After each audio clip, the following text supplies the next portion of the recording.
नमस्कार मित्रांनो, माझ्या पीके चॅनलवर तुमचं स्वागत आहे. बघा, आपण एका कोंबडीमागे 22 पिल्लं सोडलेली आहेत. ते त्यांचा अगदी व्यवस्थितपणाने सांभाळ करत आहे.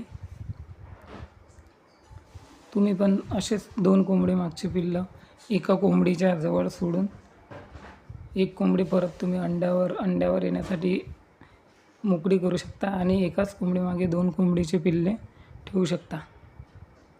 बघा किती व्यवस्थित ते पिल्लांचा सांभाळ करत आहे. 22 पिल्लं आहेत एका कोंबडीच्या मागे. आणि हे आपले दुसऱ्या खुराड्यामध्ये पण पिल्लं आहेत. हे 2 दिवसाचीच पिल्लं आहेत. या कोंबडीखाली 16 पिल्ले आहेत आणि आणखीन या वरच्या कोंबडीखाली 13 पिल्ले आहेत. तर काही दिवसांनी 15 दिवस मी या कोंबडीला हे पिल्लं सांभाळू देणार आहे आणि नंतर परत एकाच कोंबडीच्या खाली त्या कोंबडीची पिल्लं सोडणार आहे. आणि हे इथं बाहेर आपले कोंबडा आणि 3 कोंबड्या चरत आहेत. बघा कसे शेतात मस्त फ्री रेंजमध्ये खाद्य खात आहेत. असंच तुम्ही पण करू